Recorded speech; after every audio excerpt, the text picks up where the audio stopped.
And now, what I expect will be a highlight of a convocation full of highlights. We turn to our keynote speaker, Cole Arthur Riley. Some of you, I'm guessing, have read her debut book, This Here Flesh, Spirituality, Liberation, and the Stories That Make Us. I know for one, my spouse has read it about 5 times. Maybe you have too. And if you've read it, I know that you know what a treasure it is, how beautiful, how wise, how thought-provoking, how inspiring. If you haven't read it yet, I hope by now you've discovered that we sent you each a copy of the book in your BTS boxes. It's all the way down at the bottom. So you now all have a copy, and maybe just take a moment if you found it, if you have it nearby, to hold it up, and let's just show Cole our array of copies of This Here Flesh. Somebody take a picture of this. That'll be a great photo. Excellent.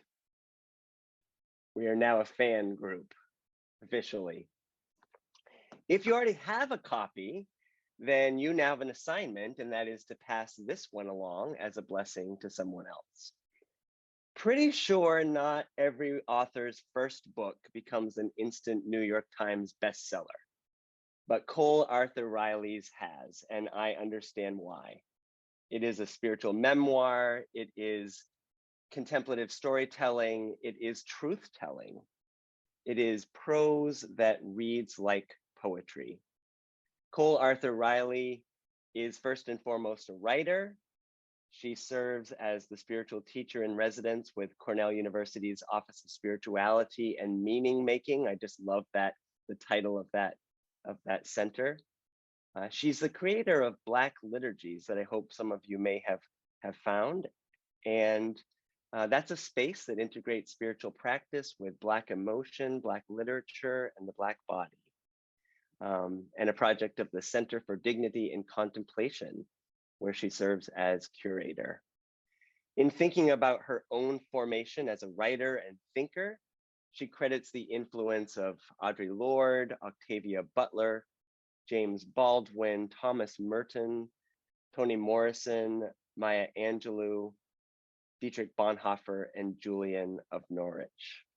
And perhaps you have noted threads of some of those in her writing, and you might even note threads of some of those in her talk today. So it is my pleasure to welcome you, Cole, to the BTS Center's 117th annual convocation, and invite you just to share with us now. Thank you, Alan. Hello, everyone. I'm really grateful to be here. Before I begin, I just want to say thank you to everyone who labored toward this year's convocation. It's been wonderful to be introduced to the BTS community, and thank each of you for being present, especially as we endure the distance between us, the distance between each face on our screens. As I speak, I just want to remind you to be present to your body, to what you need. I know that virtual spaces can be costly to our bodies. If you need to close your eyes, if you need to get up and walk away, you certainly don't need my permission. I welcome any of that and pray that we each can continue to encounter the weekend in a way that makes sense for our full selves. Okay, so again, I'm Cole. I'm in Colorado at the moment, in a hotel. You'll see that behind me. And on the plane yesterday, I finished reading Octavia Butler's Parable of the Sower. So I had my whole talk to you all planned out, and then Butler had to come do what she does and just shake my interior. If you don't know, Parable of the Sower, it's a prophetic book in every way you might imagine. It's set in a dystopian future where environmental neglect and capitalist appetite has led to climate destruction and a complete breakdown in humanity, a complete breakdown in social good. Sound familiar? So people have erected walls around what is left of privileged neighborhoods. There's a kind of neo-slavery occurring to the few remaining large kind of companies and corporations, famine, fires, and on the edge of apocalypse, we meet Lauren, a 13-year-old Black girl living in one of these walled neighborhoods. And Lauren has this condition that Butler dreams up, where a percentage of the world's population has been afflicted with something called hyperempathy syndrome. The very literal hyperempathy, where quite literally, if she sees your pain, if she's in proximity to pain, she will experience it herself in her own body. And it certainly it doesn't define her. As you read, or I'll speak for myself, as I read, I found myself almost forgetting she has the condition until someone around her gets hurt, and all of a sudden you are afraid of how it's going to land on Lauren's little body. But it doesn't define her. Butler is very wise about that. But it is significant that it's this 13-year-old Black girl, hyper empath, who is ultimately chosen as kind of a hero figure in the story. So in this dystopian future, Lauren lives with her family in one of these neighborhoods with walls around it. They aren't wealthy, but they aren't the most impoverished. Like, they have shoes, they have a communal garden. And she's located in a community that has, in many ways, really united and come together, but with very limited collective imagination. They really have no imagination for anything other than their present condition. Their goal is to survive as long as they can while the world is burning. And, in the immediate, they are surviving. But Lauren, she's this clever, strong dreamer of a girl who has an imagination for more than survival. She knows what's coming. Like, she knows the walls won't save her. So you find her kind of holed up in her room, reading all of her father's books on plants and ecology. You find her secretly packing, bags in the night in case she has to flee on a moment's notice. So Lauren, she has an imagination for the terrible, the dire, and she rejects kind of willful ignorance or naivete. She knows that the small amount of privilege her community has will not last, that the walls won't keep the end of the world from coming in. So an imagination for the terrible. Perhaps some of you resonate with this kind of imagination. If that's you, we need you. We truly do. I think we need prophets, if you will, who understand how deep the rabbit hole goes, as Morpheus would say.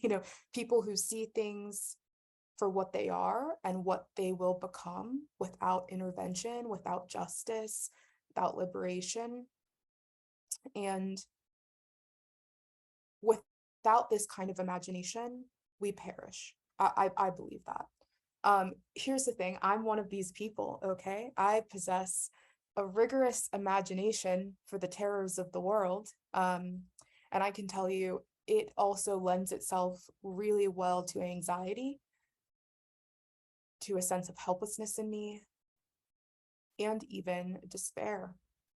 So, maybe you're listening and you're like, yes, that's me. Like, I lose sleep. I feel it in my body. I'm afraid. I have an imagination for what will happen if justice doesn't come, if care and cultivation and healing do not come. I know where this is headed. Okay, I honor you, because it can be a haunting form of imagination, a necessary form to some degree, but a haunting one. And I suspect many of you on this call, being that you're attending a convocation on imagination, liberation, and climate justice, like, many of you might resonate with this. And I want to tell you, you are going to have to find a way to protect yourself from despair. A community who can help protect you from despair. So the thing I find so compelling about Lauren in Parable of the Sower is that she possesses a complicated imagination.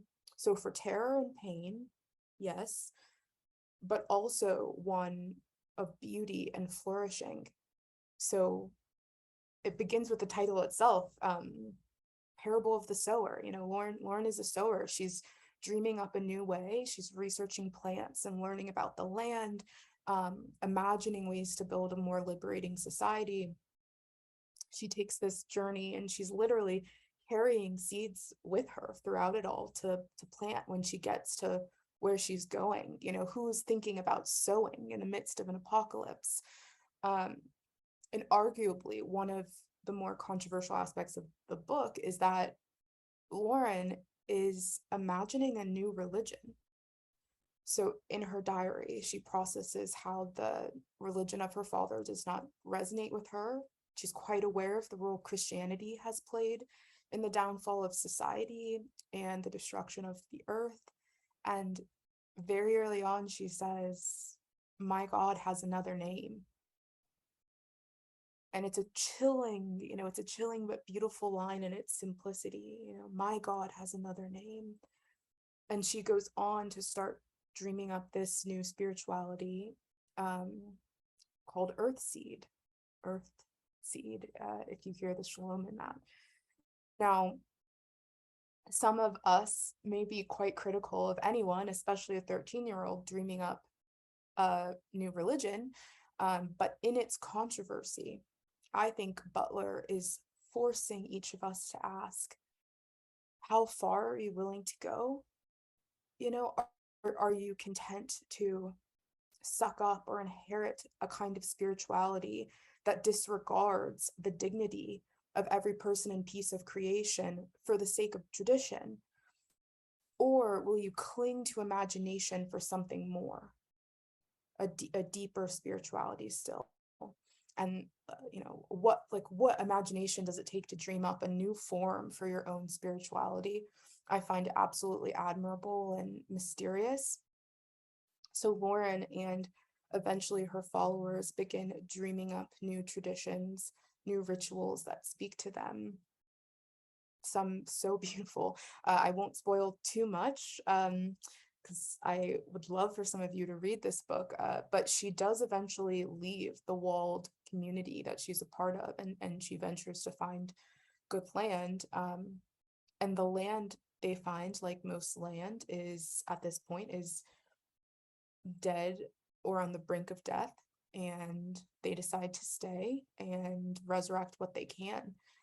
And one of the most beautiful rituals of imagination is introduced. It happens when she gives each person an acorn to plant in this ceremony of collective grieving. She writes, "So today we remembered the friends and the family members we've lost. We spoke our individual memories and quoted Bible passages, earth seed verses, and bits of songs and poems that were favorites of the living or the dead.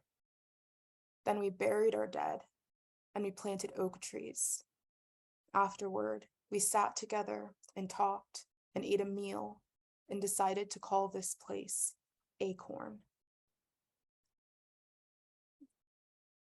It's like imagination at its tenderest, because it's a rebirth, this planting, it's a rebirth that still possesses memory of grief. It's in memory of pain in many ways. And I think this is what it means to possess imagination for more than mere survival. The kind of imagination that doesn't just rush through grief or lament in favor of idealist dreaming, nor the kind of imagination that is captive to terrors and terrors only, right? That can only dream of despair. It's a complicated dreaming and ultimately a collective revival of creativity and cultivation. And we can access this. I really believe we can. I was getting all emotional on the plane. I really believe we can access this in community, always in community, so that each member can push and tug, one another out of willful ignorance, out of the walled village, so to speak, or out of helpless despair, what would it look like to really dream together, to believe in the capacity for beauty in these times, and out of that dream deeper. So complicated dreaming. Okay. Now I said earlier that, those of us who are prone toward feeling and imagining the pain of the world, that we are going to have to find a way to protect ourselves from despair. I want to spend the rest of my time going a bit deeper into this, because when I talk about having an imagination for good and beauty, like Lauren, I mean, it stands to reason that it means you're a person who's capable of beholding good and beauty in our present. And this does not come natural to all of us. It just doesn't. So how can wonder serve as a force of liberation? How can beauty serve as a form of resistance? I typically live in Ithaca, New York, on about 8 acres of land. To me, it might as well be 100 acres. I grew up in the city where, like, our houses would touch with a strong wind. And I never really anticipated even having the desire to purchase a home, let alone one with this amount of land. Our home was built in 1840. The land was unjustly granted to a man named Silas Marble in 1820, as colonizers continued to push out the Onondaga indigenous people who dwelled there long before us. And when I became a homeowner, a landowner, I don't love that term, you'll see in my book, but I couldn't anticipate the kind of guilt that came with it, both because of the history of the land. I was like keenly aware of, the land I was walking on, but also, and frankly, the hands that built my home and who my home was intended for, and what they would think about my Black skin and my Black body. So a lot of complicated emotions connected to, connecting with the land. And also because of my history. So in my book, I mentioned this briefly. My family lost my childhood home as a result of my parents' substance use disorders. And I've had family and friends growing up who have struggled with homelessness. And as many people will tell you, the journey to middle class as an adult is not without its ghosts. It can be difficult to be present to beauty when you are acutely aware of the traumas of the world. And yet the land I live on has been the most profound form of liberation I've experienced to date. And I'll explain why. So because of my work, I get to be on social media more than I personally would like, I'll say. And I don't want to blame this on social media, but I'll say in social media and at this point in history, I would suggest we have more access to the tragedies of the world than ever before. Like when I was in high school, I did not know what was happening in Iran, for example. I did not know what was happening in Puerto Rico. Now, I don't want to idealize this ignorance. In many ways, it was to my detriment and to the detriment of the world. But in 2022, with the flick of my thumb, I now have access to Iran, to Afghanistan, to Florida, to Flint, Michigan, to police brutality, to Kanye West, to the stories of strangers, to greenhouse gas emissions by state. I can scroll from tremendous pain to tremendous pain with very little intention to how I will process and heal and contribute to healing. And this access, for all its good, it's an interior quicksand. It has taken me to places of despair that I thought I was immune from, and it can make it really difficult to approach beauty and behold it with the truth that it demands. Because terror will always feel more real to me. You'll hear a bit of trauma in that. Terror will always feel more real to me because it's familiar. So the past 2 years living, we call our land Wisewood, living there, I've been doing some reclamation work, some refamiliarization work, some liberation work of practicing beholding the beautiful with the same gravity and attunement I pay to tragedy. Now, this is not the same as toxic positivity or naive optimism. Like, this is beholding. This is like walking our land and listening to the frogs hidden in the reeds. It's the barn swallows swooping and kind of diving out of the trees above me. It's the smell of our apple grove.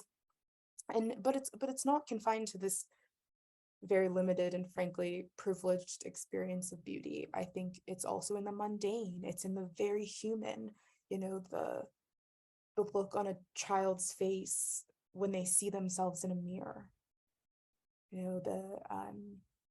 the way headlights in traffic appear in the rain puddles at night. It's in the soap bubble reflecting our kitchens around us.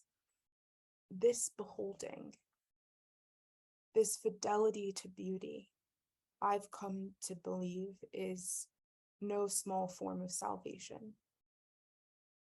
So as I finished Parable of the Sower, one line in particular really made its home in me, and I've no choice but to read it to you. It's so beautiful. Butler writes, "The world is full of painful stories. Sometimes it seems as though there aren't any other kind. And yet, I found myself thinking how beautiful that glint of water was through the trees."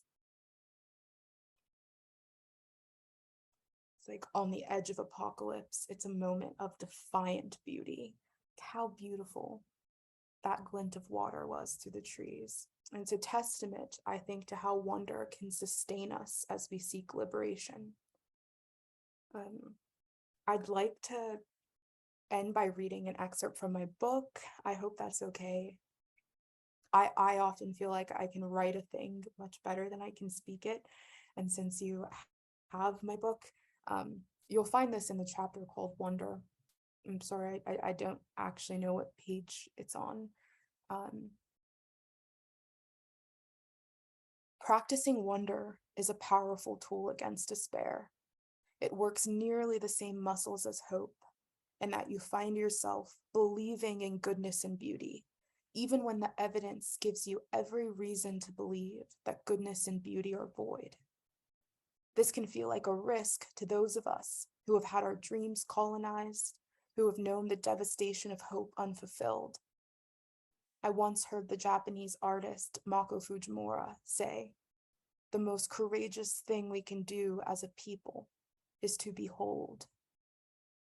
This gave me great empathy for those of us who have lost their wonder. For myself, we are not to blame for what the world has so relentlessly tried to crush in us, but we are endangered because of it.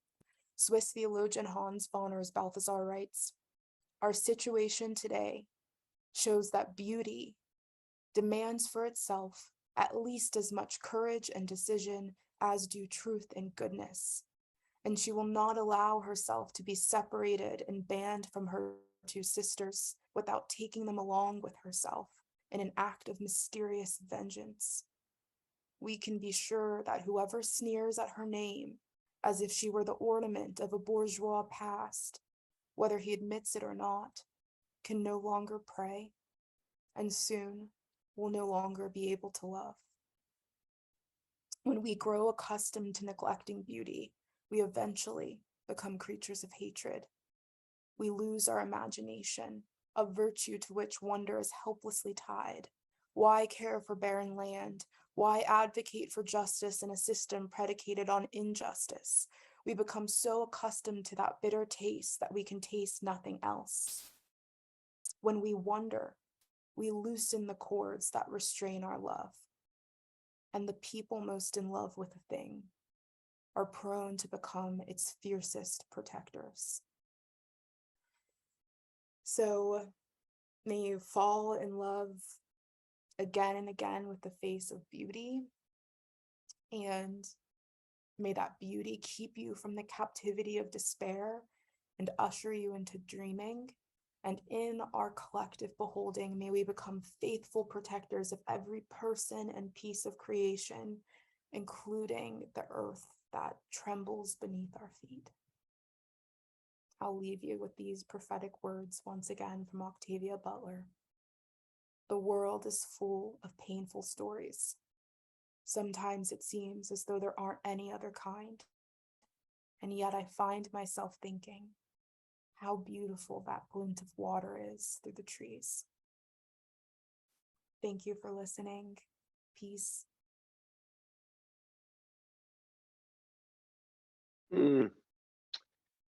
Cole, thank you so much for those words. I feel like we all need to just take a minute and let your words kind of settle into our spirits. Thank you for opening us up in that way, opening up our hearts, opening up our minds. Yeah, I invite you all to either use the reactions which you'll find on the bottom array of your Zoom window, or even just to put some words in the chat, just words of response for Cole as we kind of let that sink in. So beautiful, profound. And I just want to say again, what an honor it is to have you with us today, and just deeply grateful for your words and for opening us up. So as you know, Cole, our theme for this gathering is imagination and collective liberation for a climate changed world. And last evening, we had with us Reverend Dr. Veronis Miles, who's a preaching professor at Wesley Seminary in DC. And she preached, and the title of her sermon was A Refuge for Dreamers. And you would have no way of knowing this, but what you shared with us today just resonated so deeply with what Dr. Miles asked us to think about. She talked a little bit about what she calls imaginative dearth in our society today, and invited us to think about hope differently, not as something that we get out here somewhere or that we possess, but a practice of saying yes to God's yes, and not foreclosing on the potential that the future could be different. And she invited us to think about this gathering as a refuge for dreamers. So I wanted to talk a little bit more about imagination with you. Many scholars tell us that the climate crisis really flows from a fundamental failure of imagination. And I heard you saying this too, like a failure to imagine a different way of being. And last night I shared these words from Walter Brueggemann's The Prophetic Imagination that I think just resonate so deeply. He writes, "Thus every totalitarian regime is frightened of the artist. It is the vocation of the prophet to keep alive the ministry of imagination." I was noted that you use the word prophet and how we need prophets in this time. It is the ministry of imagination of the prophet to keep alive the ministry of imagination, to keep on conjuring and proposing futures alternative to the single one the king wants to urge as the only thinkable one. So you've written a lot about imagination and wonder, and extensively about liberation. I wonder if you wanted to just kind of explicitly make these connections between imagination and collective liberation as you see them. Mm-hmm. Yeah, I mean, I think I have a lot of, I'll say this, I have a lot of empathy for people who struggle with having an imagination for liberation, because I often think that is born out of a lot of trauma, a lot of neglect, a lot of oppression, a lot of historical exclusion. And it can make it really difficult to dream of freedom when generation after generation you feel like you're not approaching it. And I think it's very human that we would then protect ourselves by limiting our imaginations. Um, it's kind of like when I don't want to make this direct comparison, but like, if you're someone who has fallen in love or grows in love towards someone, and simultaneously a sense of fear grows because you're terrified to lose it. I think something similar happens in a person and in our bodies when we begin to dream of liberation and truly imagine, okay, what would it look like for me to be free? What would it look like for me to not forget my body on every Zoom call and like leave the Zoom call feeling aches and pains and, tremors all over? What would, if I really had an imagination for that, if that isn't met, um, I will have to contend with lament. I will have to lament more deeply, and that can be quite painful. But I'm not saying anything new when I say we won't get there. We won't get to liberation if we don't consistently remember our chains and have an imagination for what an unchained life can be like, however painful that dreaming is. But yeah, it's difficult to sustain. It's very difficult to sustain an imagination for liberation alone, especially. Mm, yeah.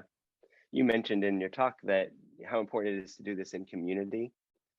And I wonder, someone in the chat wrote, I have lost my ability to immediately trust community. I don't know how to build one without repeating violent patterns or expectations that can't be met. And I wonder about community. I wonder if you have further thoughts about that. Where do you find community? Where do you experience community in which imagination flourishes? Yeah. Um, Whoever wrote that in the chat, yeah, I just honor you and honor what it takes to even write those words down and Hmm. send them out into the world to be held or um, rejected. And yeah, I have known a loss of community in the past five five years or so, and have transitioned um, not away from the Christian church altogether, but I've transitioned into community with a lot more artists. And I don't know, I mean, something about the imagination of an artist, something about the spirit of an artist is they are not going to be threatened by your dreaming, by your doubts, by a lack of clarity. I find there's this um, in the community that I'm a part of, there's this kind of expanding, this kind of um, opening to considering a multitude of ways of being, of thinking about the world. And so I feel like I can really bring my true self. I feel like I can bring my interior life to artists and have it met with real tenderness and curiosity as opposed to like problem solving. um so I don't know, maybe that's very specific, maybe that's very specific advice, but I think if you have artists in your life, I, they might just be a refuge for you in Hmm. terms of sustaining your own imagination. They may be, but it takes time. And when I say community, I don't necessarily mean it's all in one place. I think you can piece it together with the nuance it demands. So if that's a person here, two people there, um, that are leading to this sense of belonging, as opposed to putting all of your belonging in one singular space. That's been really important to me. Yeah, thank you for sharing those experiences. Yeah.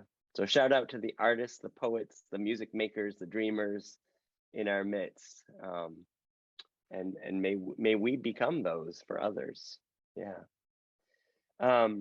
There's so many questions that are popping up all over the place, but I'm actually going to turn to one of our program participants here and a frequent collaborator with the BTS Center, Ophelia Hu Kinney, who has a question that she wants to ask is kind of specifically related to Octavia Butler's The Parable of the Sower.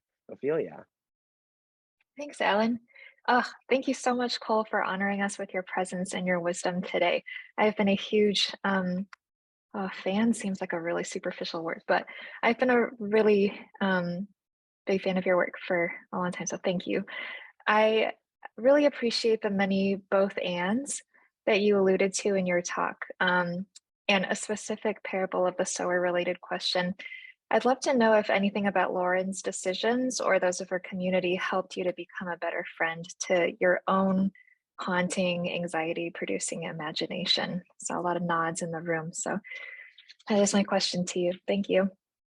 Yeah, that's a beautifully worded question. I do think that, yes, I mean, I didn't really talk about this too much, but Lauren's brother, she has an older brother throughout the, she has another brother as well, but one of her brothers, in the story, she is really struggling with his own sense of self, with his own sense of person, and much of his seeking is kind of informed by the patriarchy and toxic masculinity, if I'm honest. So he makes some really troubling decisions and really resents Lauren in many ways for being trusted and being respected. And he's looking for a way to find respect in a world that's crumbling. And I yeah, I think thinking of I maybe thought about him more than Lauren. I didn't talk about him in this talk specifically, but I thought about him almost more than Lauren because um there's such agony, and there's such a silent agony in some of his choices, in his kind of clamoring for attention, for knownness. And it's led me to be really tender with those parts of my community, with those parts of my family story, and in myself. I've really dismissed self-interest more than I probably should have throughout my life, because the identity of the hero, of the savior, is seems more moral. But I started to ask myself some real, like, moral questions about the life of Lauren's brother, and the decisions he made, and found beauty and heartbreak, and kind of the desire to ultimately be respected. And I think he's feeling the ripple effects of an earth that's lost, its way in terms of human dignity. And so you do all kinds of things to find your dignity elsewhere. So yeah, that's a long way to say, it's led me to a lot more compassion with the ways that I seek dignity in the world, and the ways it's okay to do so, and the ways that are ultimately perpetuating white patriarchy, capitalist, like, ugliness. Yeah. Thank you, Cole. Yeah, thank you so much.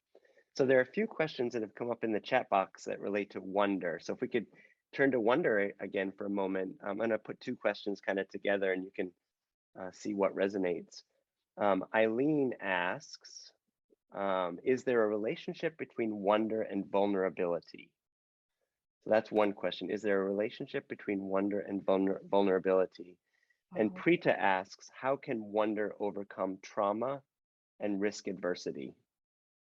Is there anything in either or both of those questions that resonates for you? Yes. Can you read the first question again? Yep. Is there a relationship between wonder and vulnerability? Yeah, I will be journaling about this question in the days to come. I believe that is a relationship between wonder and vulnerability. My kind of gut reaction is yes. You have to kind of,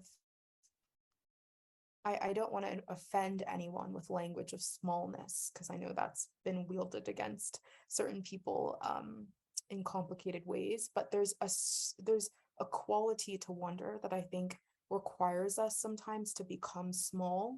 And again, I don't mean that in a pejorative sense, but to situate ourselves in relationship to the cosmos. And when we recognize our own smallness, I think that's a very vulnerable feeling, to understand that I am one very small part in a grand kind of complicated cosmos, a grand complicated unfolding shalom where everything's connected.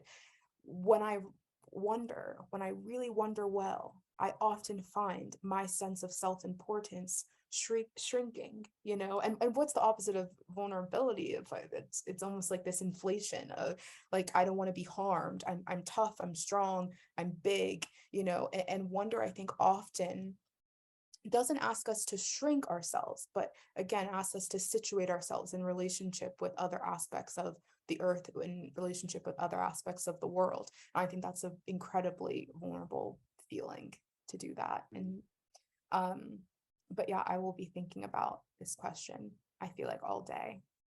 Relationship. Let us know your further thoughts. We'll be anxious, but thank you for that response. Yeah. I think that's really profound. We have just a few moments left. And I wanted to do a couple things. First, you referenced lament earlier, and I know I caught this beautiful, powerful one-liner from your website. You've written, "Our hope can only be as deep as our lament," and I wonder about the pairing of hope and lament.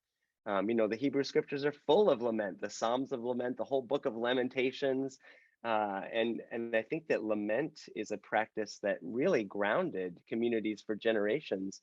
But it seems to me that for many, maybe especially white Western Christians, we've kind of lost touch with the practice of lament.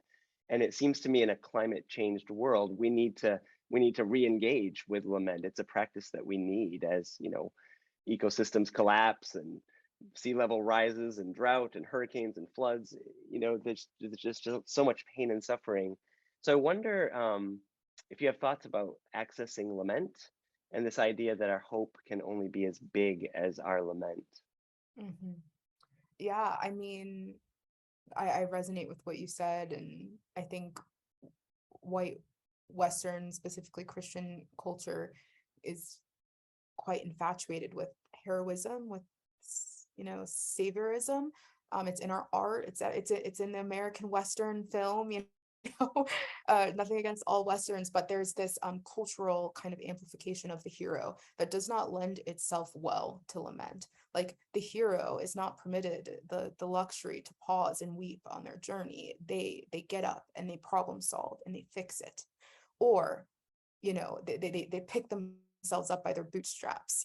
There's no time for that. You figure it out, like the generations before us figured it out. They didn't whine.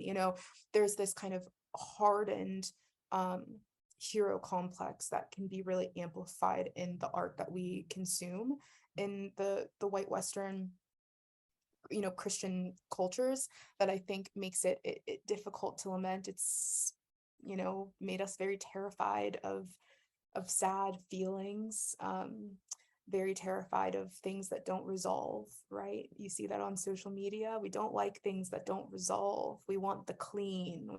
We want and so, yeah, I think we have a lot to learn from other cultures, including Black Western cultures, including people whose ancestors were enslaved. I think we have a lot, including immigrant families. We have a lot to learn about how grief functions as a sustaining force. What it means to build altars to the dead, as opposed to keeping them buried underground and never speaking of them again.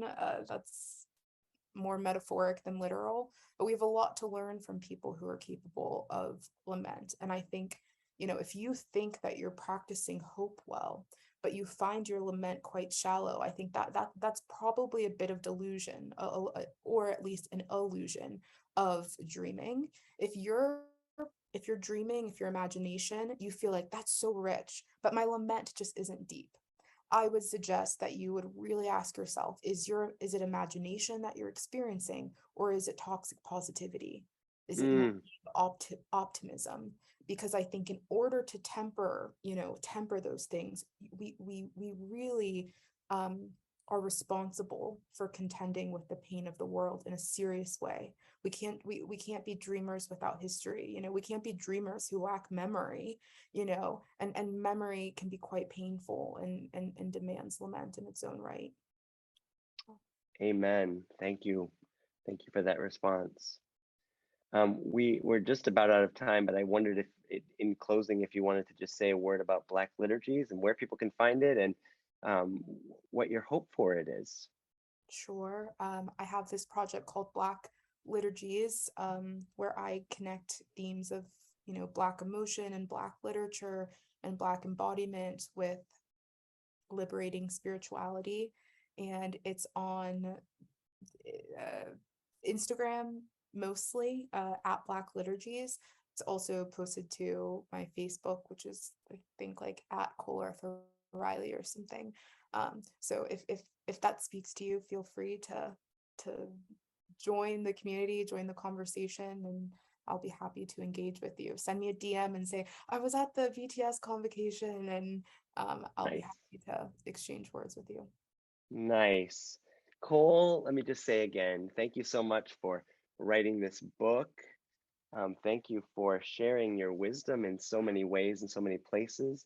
Thank you for the honor of joining us for Convocation 2022. I know that you've given us so much to think about and wrestle with, and it's going to continue to kind of wash over us as we continue through the rest of this day and through the days ahead. So just a big thank you, and I invite others to pop your words of gratitude into the chat if you